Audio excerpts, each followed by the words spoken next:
Okay, we'll go ahead and get started now. We want to be respectful of everyone's time. We do still have people joining us, so as they're trickling in, we'll just give you an overview of what we're going to be covering today. Welcome to the University of Phoenix Educational Equity Webinar Series. We'd like to start by acknowledging the land in which we occupy. Akimel, Otham, Peepash, and Yavapai peoples traditional territories. We invite you to share your land acknowledgement. If you're not sure how or you're interested in learning more about this, go to the link shared within the chat. The Educational Equity Webinar Series was created with the hope to foster a learning environment where we can explore paths to empower individual action toward greater unity and impact change.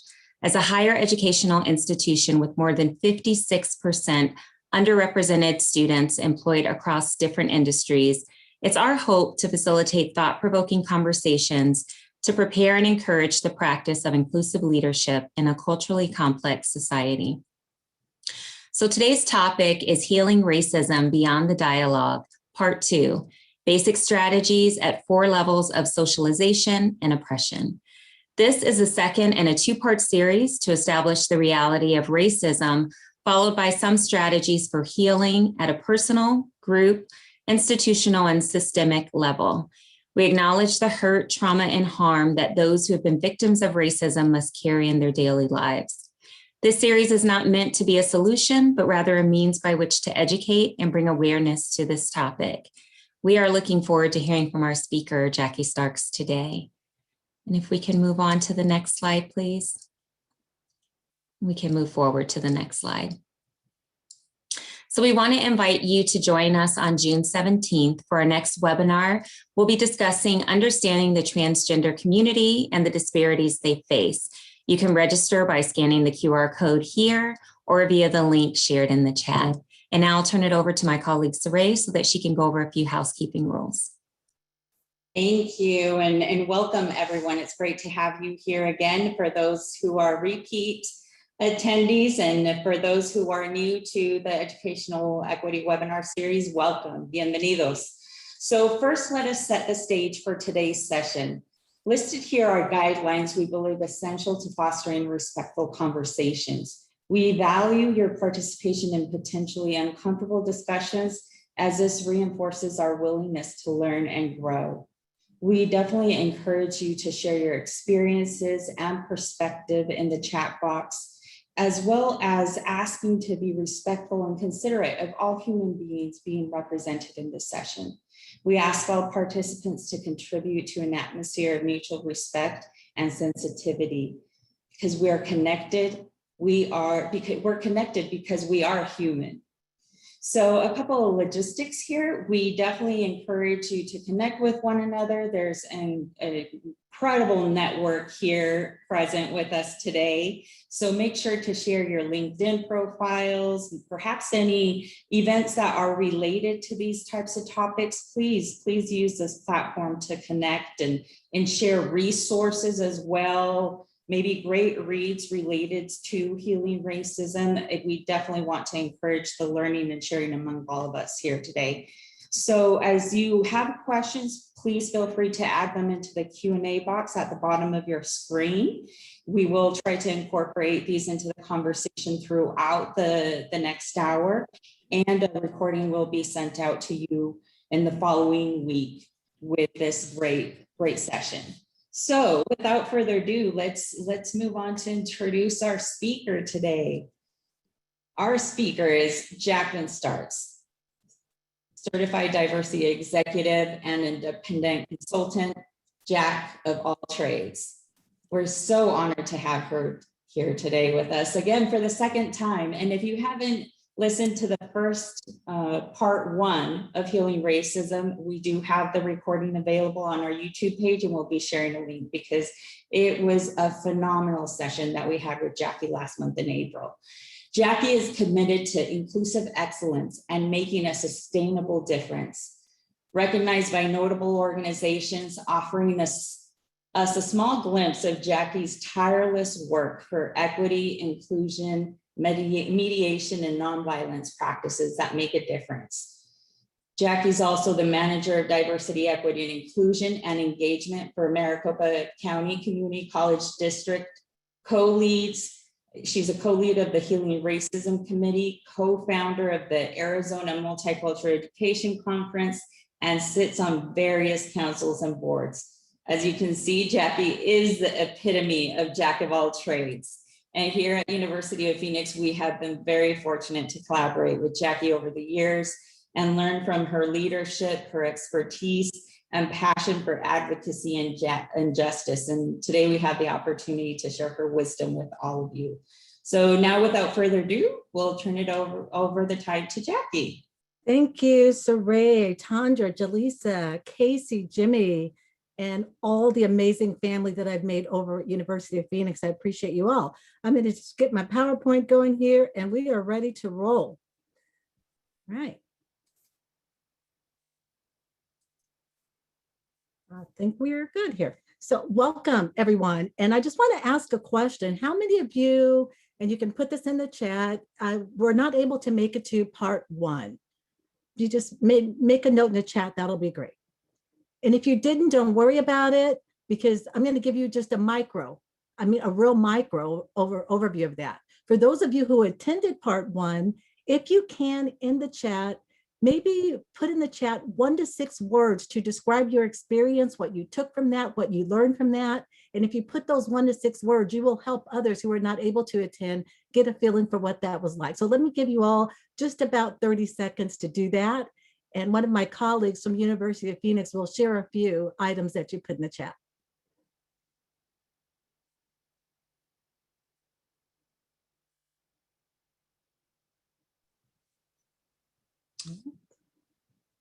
Looks like we have a few that are saying that they did not attend, but we have some that are sharing.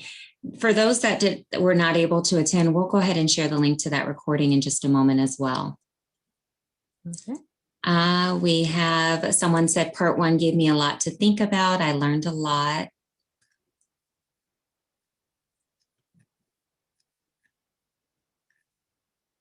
Be aware of microaggressions. In a previous meeting, I took away a resource to finding local Black doctors for my family and in our community. That's great. All right. Fabulous. Thank you, Tandra. And again, the chat is there. I encourage you to continue to engage with the chat and take a look at what others have to say. Like I said, I'll give a micro overview.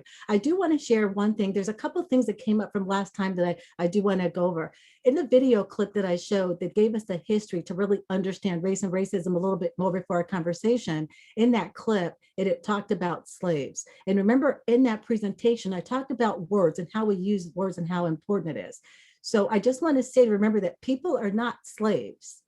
People were enslaved, just as I talk about the fact that we don't call people minorities. People have been minoritized. Even when they're the majority, they can be minoritized. People are racialized. We know that the concept of race was constructed, but people are still racialized, and there are consequences to that. And to remind you that in a short period of time, even if I had 10 hours, there's still no way to get to everything, but we're going to get to as much as we can. And again, if you have questions, do raise them. All right. And one other thing that came up, and quite a few people who reached out to me afterwards said, you know, Jackie, this was great, but we don't always have the right people at the table. How do we get the people to the table who really need to be here? Well, I want to let you know that you are here. You are the people at the table. You deserve to be here. Celebrate yourself for being here. And remember that when you're bringing people to your table around this conversation about race, racism, racial healing, they may not be ready for your menu. They may not be ready for the table topic. So you really have to think intently about, yes, who you're leaving away from the table, but even sometimes who you're bringing to the table. I don't know if any of you are watching that series. It's called Underground Railroad. I was watching one of them just the other night, and it connected with me about this table where there was this Black settlement, and they had made wine, and they were just really affluent and doing great things. And one of the gentlemen decided he wanted to do business with some of the white business leaders in the community, and he invited them to their table, and they ended up dead if you saw that series. So not everybody who comes to your table will have the best interest of racial healing in mind. So I would say that because that did come up for me quite a bit. So I wanted to share that with you all at this point. All right. So know that there are many methods for racial healing, so many different methods for racial healing. In this series, we're really just looking at one. And on April 15th, we started with step one. And step one was really all about really relearning and understanding the history of race and racism. That part one was coming up with a collective definition, collective understanding about race and racism. And we need a collective definition because how can we heal something that we don't understand? How do we heal from something if we don't even believe that it exists, right? So that's what we talked about. And that's my micro recap from April 15th. Now, moving on to today, this is what I'd like to start with. If you all have something to write with or take notes, it's great because I want you to think about a time and just jot down key things about a situation. And this has to be a racialized situation that maybe you experienced. It could have been a good situation. It could have been a better uncomfortable situation, but a situation that you either experienced, or it could be personal, it could be in your organization, or maybe it's just something that you know about or heard about that was race related. So identify that particular situation because I'm going to ask you some questions and have you think about as we work through these different steps in racial healing. So let me give you a minute or two to do that. One example could be if you could go, well, I can't really think of anything that I experienced. An example could be, on May 25th, when we had the Central Park Coopers, where the gentleman was out bird watching and the lady who happened to be white, he was black, said, I'm going to call the police. I'm going to tell them you did this. Maybe that's something that you saw that you might want to use as a foundation. So let me go ahead and stop talking and give you a minute to jot down those key ideas.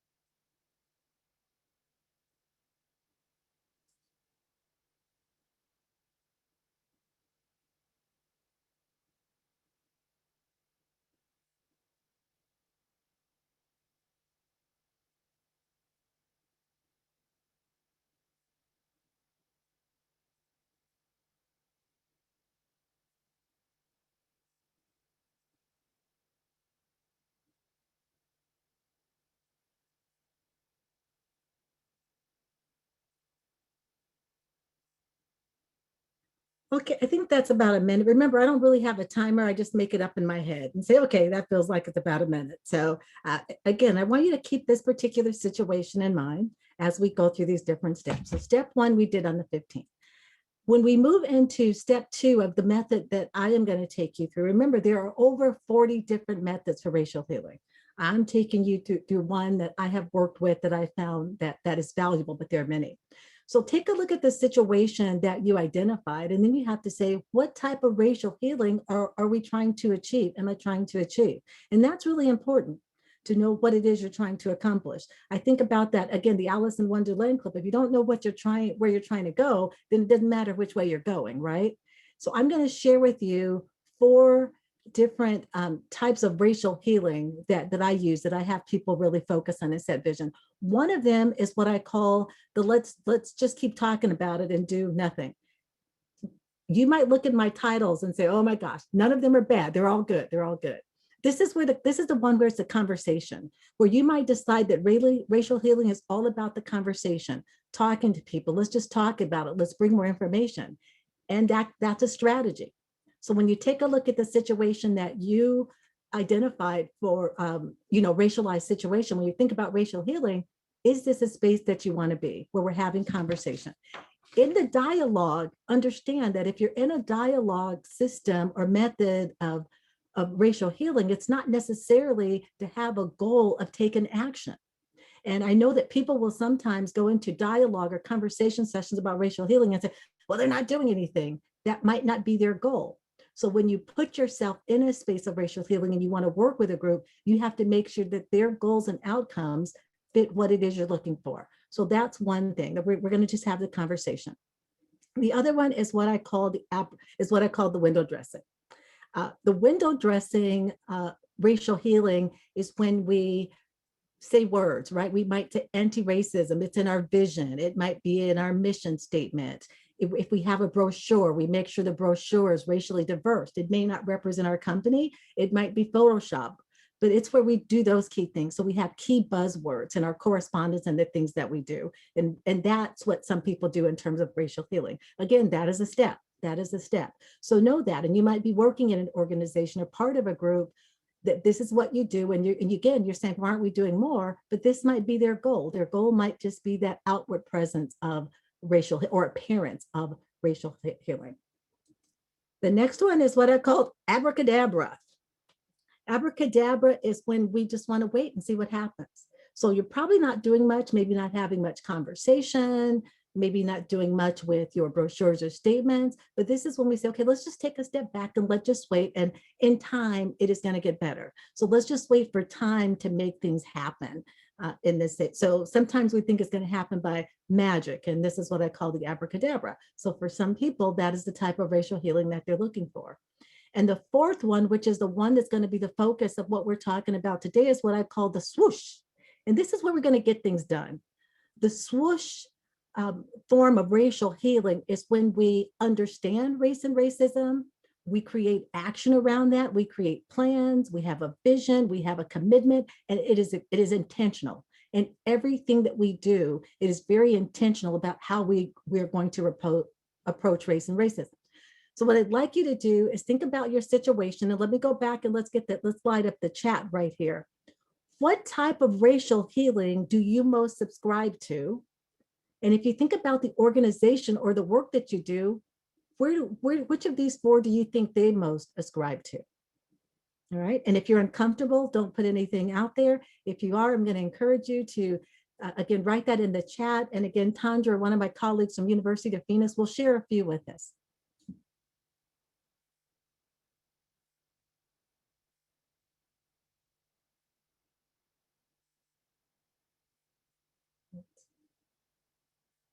Do we have some chatting up in the chat, Tandra? We do. We have a lot here. Just 3 or 4. Okay. So we have swoosh, but only after some self-awareness. I'm swoosh and my organization is probably more window dressing. I love that, the connection between the two. Combination of swoosh and talk and do nothing. All right, wonderful. You see anything else that you just have to get out there, Tandra, or do we want to move on here? This is a good one. In my volunteering, I try to swoosh, though I don't know how to measure it or know that it's working. Okay, that is a good one. And I can kind of tag on that a little bit. A lot of times when you're swooshing and you don't know what to do is because the intentional plan is not usually in place, right? It's where you're doing things and it's probably wonderful things, but because it's not this intentional plan, or sometimes there's not a vision, right? I do this and this is what I think, but we don't really have a vision of how it's going to look and feel. So there's no measurement. Again, if I don't know how it's going to be in the end, what am I trying to get to? So that makes it difficult to measure it. But if you have this vision set up about how racial healing looks and feels and what it's going to be in your organization, you will see that you'll be able to establish those measurements for seeing that happen. All right. And I have a bonus for you all.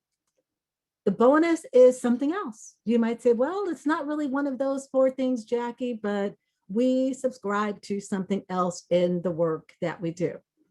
And I also, now take a look at the situation that I had you identify when we started. So think about something that was racial that you either experienced or, you saw. When you look at these types of racial healing, which one or which combination do you think would be most appropriate for that particular situation that you identified? Again, I'm going to have you chat it up and Tandra will share a few of those with us.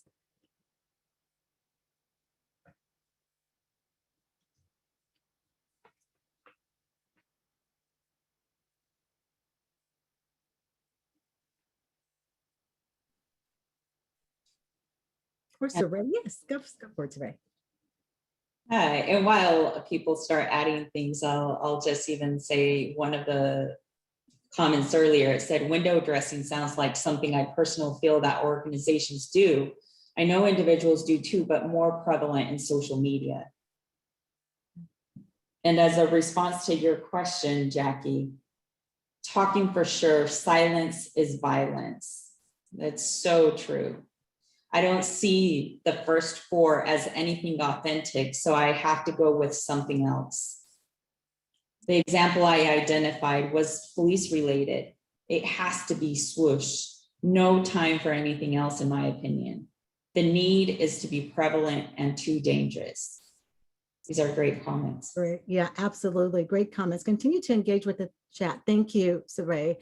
And so we're going to go through the swoosh to see how it fits. And I love that comment from the person. Maybe that's not going to work either. As I take you through how it might look along these 4 levels of socialization and oppression, see what you think about then, but always keep the something else open. I love that. Don't ever block yourself into this is the one method. And as I said, when I opened, there are over 40 different methods out there for racial healing.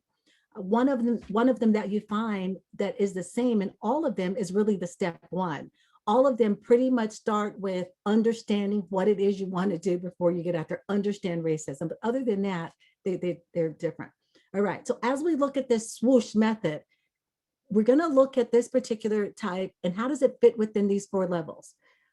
Why are these 4 levels important? Because you need to work at all levels. Racism exists at all 4 levels, at the individual, the group, the institutional, and the systemic level, right? And what I often find is that organizations especially, and individuals, they like to stay at the individual level. When they bring me in, they say, we want to talk about racial healing, but what can they do? Let's talk about this manager and what he or she can do, or this, let's just stay on that level. There's a danger in staying at the individual level, and we're going to talk about that a little bit. But when you're working at all 4 of these levels, you need to ask yourself not only what is not working for race relations and racial healing, what is working? Because you might find in your organization that you're doing a lot of great things and you don't recognize that as well. So you have to look at these in both ways. What is working, what is not working. But the point about this particular, looking at these different levels, is getting to truth, reality, and honesty. You're not going to build a relationship. You're not going to build racial healing without truth and honesty. And as I said, I believe if you look at any of the over 40 methods, you're going to find that that is really the foundation and the start for all of them. Okay.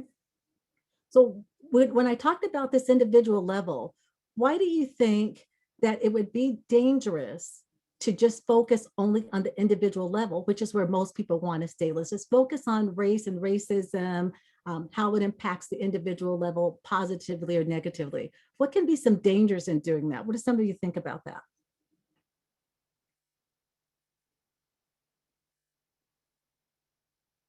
I wish we were all in voice talking together, but we have our chat. Go ahead, Ms. Tandra. And I'll look through. I did want to also point out a comment from before, and I don't want to take you too far back, but someone did say, how do you move from talking to doing if you're uncertain what to do? Yeah. I feel like there's a lot of people that could be in that. I thought that was important to point out. Sure. So moving from talking to doing is about having a vision. Once I have a vision about this is what racial healing looks like in my family, in my organization, then I know that, well, maybe we need to get some books. This policy that we have in hiring right here is problematic. We need to get rid of it. We need to have a different kind of hiring system. But you have to have the vision of where you're going in order to be able to move forward. And that is what most organizations who consult with me, they don't have. And I work with them on establishing that vision.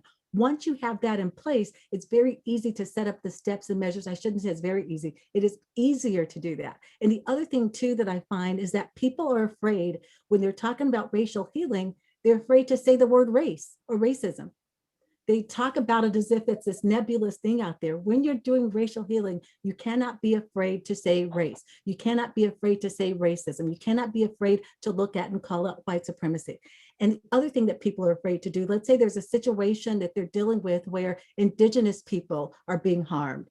They'll just go, oh, people are being harmed. If it is Indigenous people, let's call it out. With this particular policy or this particular hiring process, Indigenous people are not able to promote. Let's call it, let's deal with it. So those are the things that you can do to move forward. When it's nebulous, that's where people fall short of moving forward with that. And we would need a lot more time to get into that, but it was a great question. I just wanted to give a quick overview. So thank you for not looking over that one, Tandra.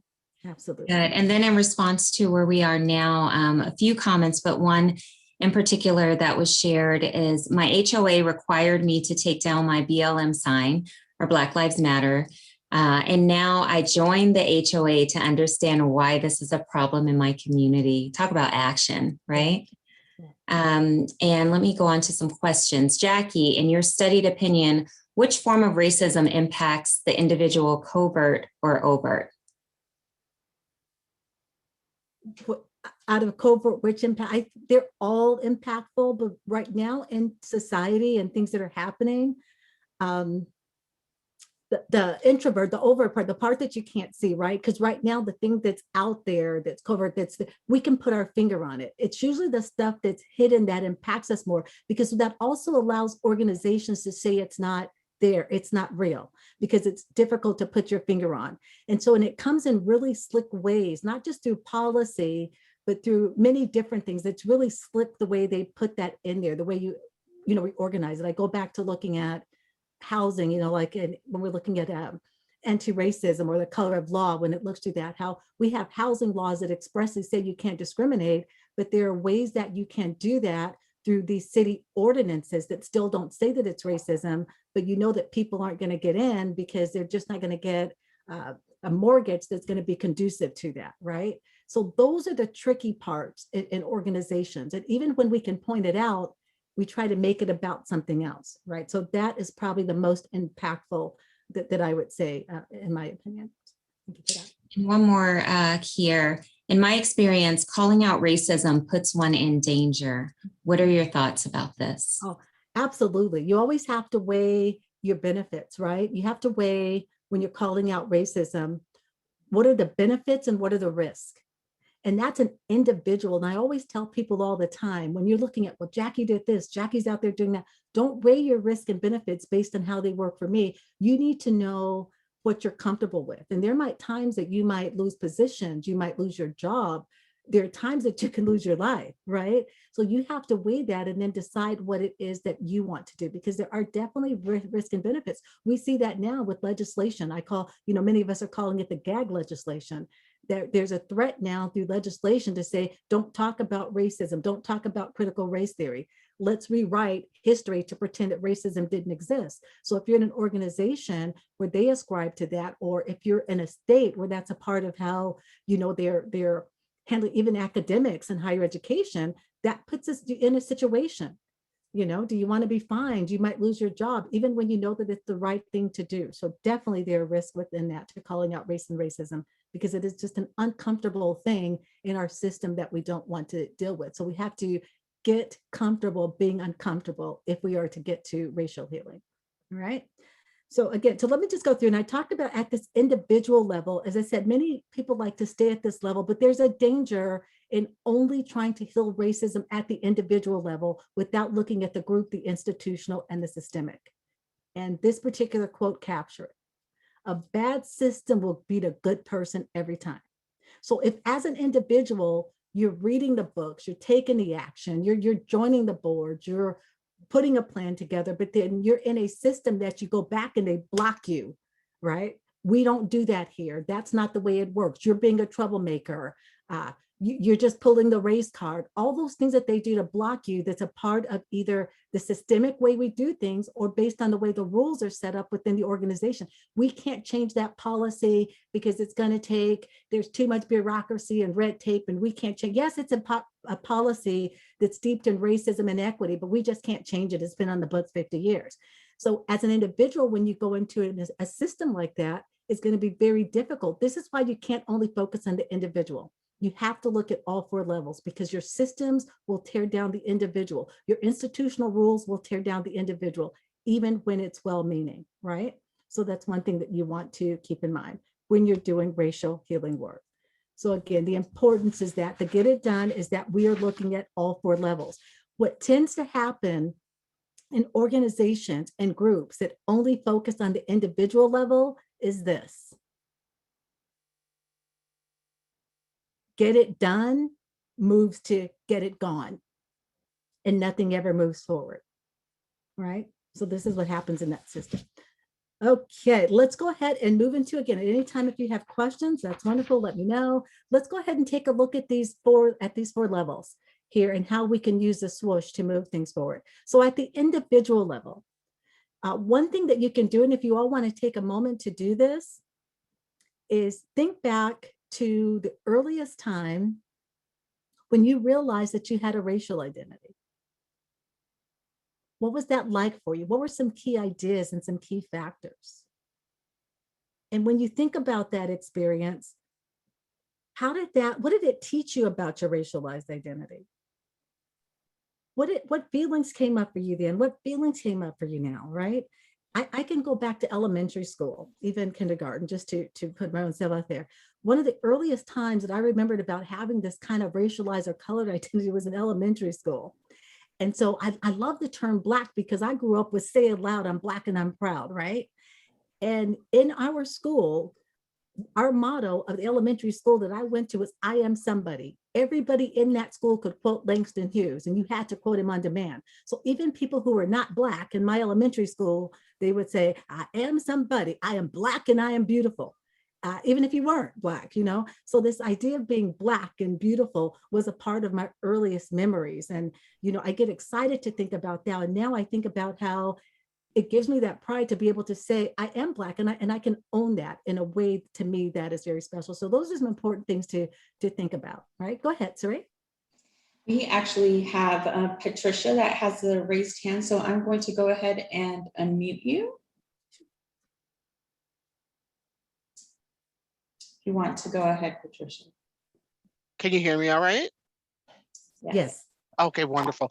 On the list and the different levels, I was wondering on the institutional and the systems, doesn't usually that when the policy changes, don't usually the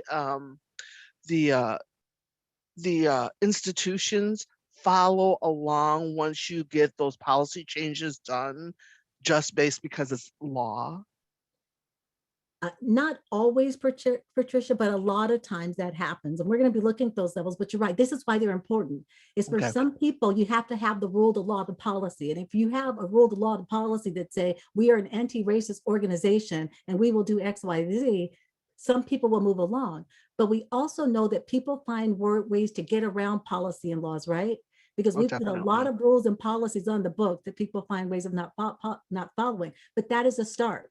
And if we have the rules and policies, at least we don't block the individuals who are trying to move forward. Does that make sense? Yes, it does. I was always taught that, you can never change anyone's heart. Sometimes actions have to, and then maybe the heart will change after the repetitiveness of, the difference. Yes, So, absolutely. And sometimes that happens, but keep in mind, and again, when we have to be careful with saying, look, we have this rule in our organization. Again, I go back to the EEO laws, and people say, but we have equal employment opportunity laws. They don't stop racism, right? They don't, because they weren't designed to do that. So when you have a rule or a law, this is why you go back to those questions. Well, we'll get to that in a little bit. I'm saying going back, we haven't gotten there. Why do we have this? What is it for? We'll get to that in just a little bit, but not necessarily. But you still want to have those written things because they will influence and support the individual as they move along. So thank you for that. Okay. And before we get to Professor, well, I don't think Professor Golden has a raised hand anymore, but there was a couple of comments in response to your question. My memories about race are very much connected to language, words that are good, words that are bad. Feelings that when talking about race, it was very much connected to a feeling like a curse word. Do you know what I mean? Oh, yes. Of race was almost instantaneously injected into my consciousness as I became conscious of other people and their race. Wow, fabulous. So those are great. What you're doing there, I would encourage you, don't forget to take that outside of this space. Those are the kind of conversations you want to have with yourself at least on a level for self-awareness. But the individual level, it's not only about the self-awareness of myself, it's also about awareness of others and what their experiences are, right? So I can talk about Jackie experiences, my Jackie experiences about being Black and proud, but I also have to think about what was that like for my, my Japanese students, students who I went to school with, or white or others, and they were Black and proud in that space. As I'm pumping my chest up, were they caving in, right? So I have to look at it through both lenses, from self-awareness, but also awareness of others and how they're impacted by those things. Go ahead, Sari. And Professor Golden has a raised hand, so I will ask to unmute if you can. Hello, Professor. Hey, how you doing? How you Right. doing? You know how I feel about you. So, but what I wanted to know, and there's a two-part question. First, you had mentioned about being Black and how, and I think I put in the chat, how people don't want to say Black, they'll say people of color. And what are your thoughts about the former Attorney General Eric Holder stating about 11, 12 years ago that Americans are cowards when discussing issues of race? Whew. Yeah, and where I want to go with that. I think I think there's both. I think some of us are afraid, and if we want to say afraid, coward, yes, we really are afraid to discuss issues of race. It's very difficult to have a conversation about something that's kind of like a pillar of what you're doing. And if you have benefited from that, especially if you have benefited from that, why would you want to discuss that? Why would you want to change that? Because then those feelings of guilt start to come up. So Yep. I believe we are afraid to have that. His word is cowards. I think we are afraid to do that. And if not, we wouldn't see some of the legislation that we've seen, or even in Arizona, when they wanted to shut down the social sciences in colleges and university, where we need to have critical conversations about everything, because that's the heart of our education. So when you start steeping into that, or again, the shutdown of the MOS programs in Tucson. So you have to say, based on the evidence, there's truth in that, or we wouldn't want to block it and shut it down. Okay. All right. Thank you. Thank you much for that. Okay. And the other thing I want to talk about at the individual level is not just, again, I talked about self-awareness, I talked about awareness of others, but then also moving it from the personal, you have to look at the individual within the context of the system or organization that you're in. So how does your racialized identity help or hinder how you can show up at work? You have to explore that. How does it impact that? So at the individual level, you're considering various aspects as an individual. How does my racialized identity as an individual operate within my family? How does it operate at work? How does it operate within my school? So whatever system you're in, look at that individual lens. Again, not just for yourself and for others. All right. And then that last box is extremely important. This is the other part that's missed. When later earlier we had a question that said, oh, we're doing things, we're not moving forward. Dr. Martin Luther King talked about social justice and economic justice, right? And what he realized later in his work is he's fighting for social justice, is you can't have social justice and racial justice without economic justice. So this is another reason, Professor Golden, you talked about that it becomes difficult, is because there's money and economy is tied within this, right? So how does the economy factor into what we're doing? How does the economy maintain and sustain racism? How does it impact and hold back racial healing? At the individual level, and you will see this at every level, you have to ask the economic question and do the economic work if you want true racial healing at every level. If you're sitting there saying, Jackie, I've tried everything, it's not working, I would go back and ask yourself, have we considered the economic impact? Have we considered how the economy and the money plays a part of this? Because the economic and money can hold back and help organizations and individuals maintain and hold on to racism without healing, because they don't want to financially give up something. So that could be a big way to really block racial healing. Okay. And then the other thing that you have to do with the swoosh after every level is ask yourself, now this particular, where it says now that you know, what are you going to do about it? I took this from municipality employees who I worked with, fabulous people. My quote at this level, or my statement was, now what, so what, now what? Which is really saying the same thing. If you're not asking yourself, now that I know, what am I going to do about it? And you don't have a plan for doing, that's not swoosh. That's just having a conversation. So what is your role in supporting racism? Because we all have a role in supporting racism. It's not, well, I don't. I do, and how? Because if I can't be honest about that, then I don't know what my role is in healing. So what is my role in supporting at this individual level? What will be my role in healing at this individual level? How will accountability look and feel for me at this individual level? This is your action plan, right? This is your putting a plan in place toward this vision that you want to do to make a difference. So this step 4 must happen after you deal with each one of those levels of socialization and oppression.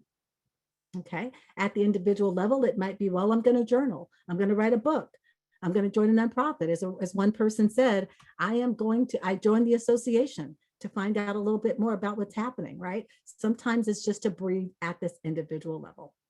All right, well, let's move on to others. Again, any questions, you can go ahead and ask them.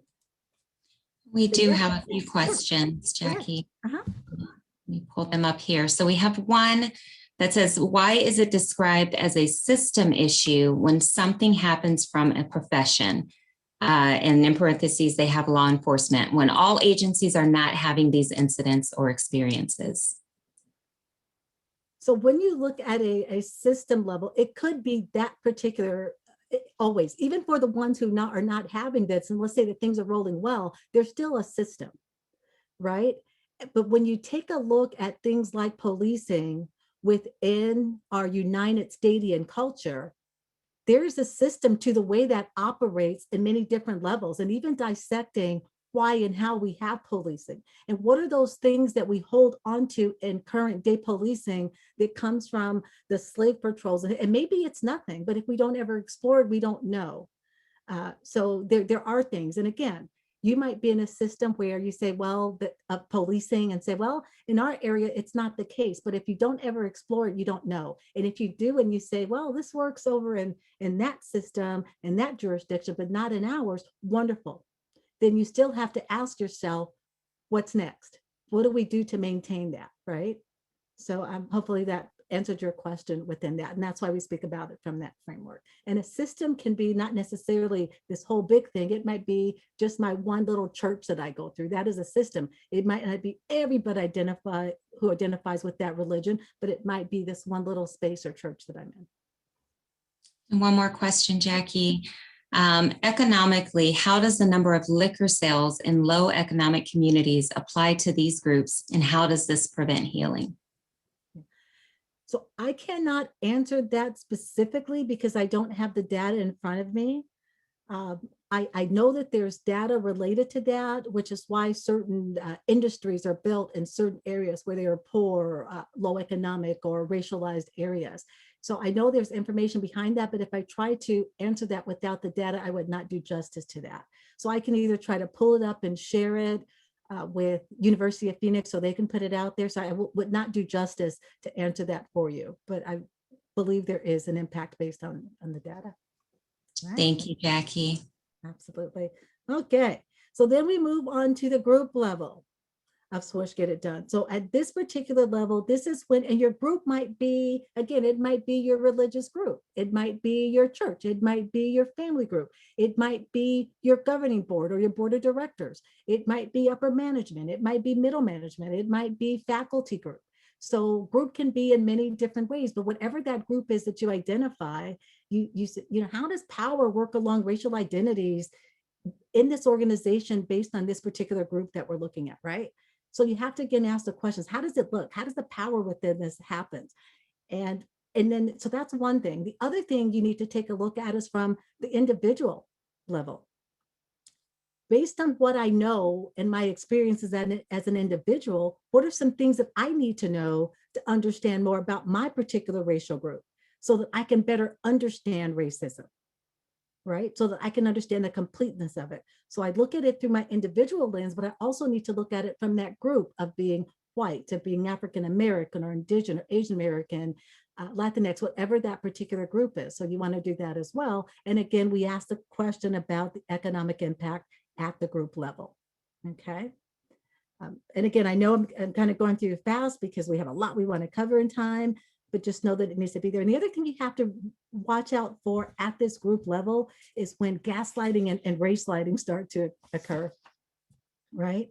And I say that because what often happens at this particular level is that we will bring people in to be a part of the group and say, look, we're racially diverse. We have one of this and one of that and one of everybody on the group. And other people who might be a part of that African American group are going, I don't feel that that person is representative of who and what we want to bring to the table. So somebody was talking about the covert and the overt. This is where we can see some of that kind of hidden overt racism take place, is that you put a team, you put a committee together, and you on the outside, right? On the outside, you see that there's racial diversity, but that person that they have representing may not really be connected to the racialized community that they're representing. Or that the person from a racialized group that they have on the committee falls into the mentality of, well, whatever you say. So they're just going to go along with the higher ups, and they intentionally bring those people on to move forward and keep the same agenda, to say, well, some of you, how many of you have had this happen? I know I've experienced that. And they'll say, well, Jackie, this person was okay with it and they're Black, or, they're female, so it's okay. And some organizations or groups will intentionally put people in place in a very sneaky way to maintain systems of racism without moving through healing, or to pretend that they really are moving toward racial healing. Okay. So group level, things that you want to do at that level. Again, and as I always said, now what, so what? You need to ask that question. Now what, so what? Let's move on to institutional. This is the level where the rules, this is the written rules, the policies, the org charts. And as somebody mentioned earlier, well, you need to have this? Absolutely. But know that the institutional rules and policy will not guarantee racial healing or anti-racism, but you must have that. But you have to interrogate the current rules that you have. What are your written rules and policy? What's the impact of this particular policy, right? Look at the processes. Who benefits from this? Where are there gaps within racial groups, within the way we do? Look at our organization chart. What does our organizational chart looks like racially? What I typically find with many organizations, when I look at the organizational charts, and they say, yeah, we're a really diverse organization or department, when it gets to the upper management, it mostly looks white male, white female, with maybe a few people sprinkled in. But when you look at not just the organization on the whole, of the numbers of qualified people who can be in those positions, they're mostly not represented at that higher level. And that's an uncomfortable thing for organizations to look at. That's required in racial healing at the institutional level. So see, it's about many different things right here. And again, of course, the economic impact. Go ahead, Saray. Yes, there's actually a couple of questions very related to this. So can you explain how companies are diverse, however, they're not inclusive and they don't practice inclusion? Sure. That's really a simple one. Diverse happens when we just look at our group and say, okay, we have one white, one Black, one blonde, one in a wheelchair. We have an older person and a younger person. And we say, okay, look, we have all the groups represented. However, we talk about that table. These are people who should be at the table, and either they're not brought to the table, or again, they're bringing people to the table who won't speak up. So knowing that diversity without inclusion and equity does not ever get you to belonging. I know when people talk about belonging and excellence, that has to have some action behind it. So it's not just how we look. Yes, how we look and representation is important, but how that representation is allowed to show up in an authentic way is important. And that is what I see that does not happen. And this is where we lose inclusion. This is where we lose belonging. This is where we're losing engagement. And so there's no excellence in that, right? So this is what I see happens with that. I completely agree. And to a comment earlier, tokenism is racism. And that's very, very true. So following up on that, how could we explain the hiring or promoting minority overtly? Okay, let me rephrase here. How can you explain the hiring or promoting minority leaders in law enforcement around the country?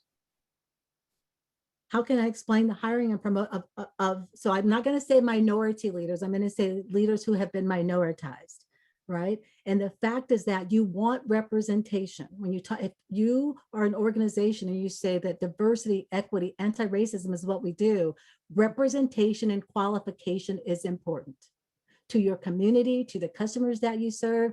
And when you look at the business case, when you have a diverse organization where inclusion and authenticity is a part of what you do, you will have better outcomes. And it's not a business case that Jackie, have to tell you. Just go take a look at those organizations who are very successful in making that happen. They sustain, they do better. So when you have periods of COVID or you have periods where the economy died, those organizations tend to sustain. So from the business perspective, it makes sense as well. All right. So institutional, we talked about that, interrogating your rules, policies, identify why we have this rule, who's impacted positively, negatively, what are the gaps, and what do we need to do, what are we going to do, which is this part right here. Put the action step in place to do something about it. Know that healing racism and digging out racism at the institutional level is very difficult. But it's important because many organizations are comfortable with their rules and policies, and they benefit usually the smaller group at the top. And so it's going to be difficult to convince them to change a policy that's steeped in racism because most of the time they can't even see it.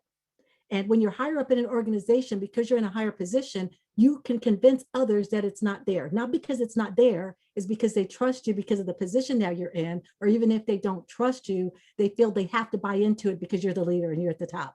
And they don't want to risk retaliation, being fired, being ostracized. All right. So institutional, let's get to the systemic level here. At the systemic level, we're talking about not the rules and policies, but this is just the way we do things. This is where we go into Phoenix downtown and we see the smog and we're breathing it in and we don't even know we're breathing it in because it's just there. And we're all being impacted by that, right? So the systemic level is very difficult because it's hard to see. And what happens is that the institutional and systemic level, they support each other. The rules that we have support systemically doing things that's not about who we really say we are. And then something systemically, and this is just the way we operate, or telling somebody this is just the way we do business, supports the institution, right? The institutional rules. So they support each other. When I think about this area of systemic, think about the Japanese concentration camps. So yes, you had the executive order 9066. So think about that. That was from February of 1942. It wasn't terminated until 1976. We still can't pass anti-lynching laws in this country, but we're afraid to talk about race and racism and the impact, right? So there's something happening within that that makes it difficult to do what we know as this is really the right thing to do.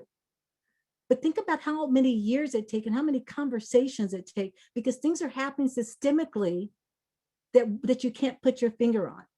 So when you want to look at things from the systemic level, you need to first name the specific system that you want to take a look at. Is the system the United States of America? Is it your home, or is it home ownership? Is it dating? Is it the criminal legal system? Is it degrees versus education? What system do you want to take a look at? And who and what was the system designed for? Who is it designed for? What are the results of this system? What are the current results as a result of this particular system? Again, we look at the economics behind this. And then what institutional change is necessary to change different racial results systematically. And this is where you might find that you need to change some institutional things within the way the system is operating. Remember, This systemic level happens, and there are not usually written rules that are in the system. The written rules are institutional level, right? And we might systemically say, well, we can't change the way we do that in hiring. We can't have a diverse search committee because our institutional HR rules say that the manager can do all the screening and the hiring. And we know that we should change the rule, but we say, well, we can't because it's a long process. There's a lot of red tape. We have to take it to the board of directors. So again, we start gaslighting and race lighting to keep these particular systems in place, right? So that's a systemic level. And I know our time is getting really close here. Again, question, what do we do? How do we make things happen? It's a web. You know, we've had 2 hours to do this. We could have been together 8 hours and still gone away from many different questions. But this whole idea of racial oppression to get to healing, it's a web. And it's a web that's being held in place by many different things. And when we get to healing racism, it will bring up pain. It will bring up guilt. It will bring up excuses. It will bring up shame. It will bring up trauma. It will bring up regret. And so much more. But we all participate in this web. Some of us are building it, some of us are holding on to it. Even below, when we're below the web being harmed by the racial things, we're sometimes holding onto it and supporting it, right? So I want to let you know that it's very complicated. Yes, I gave you those steps, you work through them, they're helpful, but you're going to run into some snags and little webs along the way to get you caught up, and know that that's part of going through the process. So just quickly, if a few people can talk, what are some things now? I'm not going to go to the chat. You can still put this in the chat. I'm not going to go there because we only have a few minutes left. But think about things in your organization, in your space, that will hold a web in place of racial oppression. It might be religion, your religious group. It might be your academic environment or the rules there. It might be the policies. It might be attitudes of others. It might be media. It might be the books that you read. It might be the slogans and the mantras in your organization, the quotes that you all put up there. It might be the toys that you play with, or the games that you play, the laws and the rules. So think about what's a part of the web that holds it in place. And you're going to have to sift through all of these different things, because when we go through this, when we do that, we will learn. If we learn, we get to the point that we care. Once we care about something, we will do something about it, and then we can get to healing. Because of time, I'm not going to show this clip, but it will be provided to you as a resource. It really kind of sums up in the Truth in Racial Healing and Transformation Summit, kind of really summarize some of the things that we do. And they also have many different methods. So I encourage you to go through their website. So just to close here, understand, let me recap for you. Understand race and racism. Tell the truth. Build relationships through honesty, not through being afraid. Develop new narratives or a new vision for racial equity to get to racial healing. Don't change the narrative. Just decide that you want to create a new narrative for racial healing. Plan intentionally at all 4 levels. Don't forget to question and understand how the economy and economics work in that. Understand that I've just given you one model, one process. There are various different models for racial healing, and something adapted from the Lumina Foundation. You will know that you're close to racial healing when racialization is no longer a predictor of outcomes for racialized groups. You will know that you're close to racial healing when the barriers to racial inequity are eradicated and removed. And remember that anti-racism is healing racism. And I thank you so much for your time. And we might have a couple of minutes or not for a few questions. If not, I appreciate you all. I'll turn it back over to my colleagues at the University of Phoenix. Thank you so much, Jackie. We are out of time, and you're right. This can be another 10-hour session to really even dive deep. And at that point, we'll just be scratching the surface of what all of this is and how important it is to continue to reflect. So thank you, Jackie, for your time, for your wisdom, expertise. Thank you, all of you, for joining us today.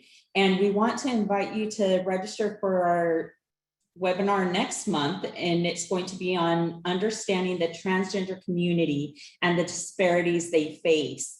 We can't thank you all enough for continuing to do this work with us, for your joining us on your journey as an inclusive leader. So thank you again and have a wonderful rest of your day.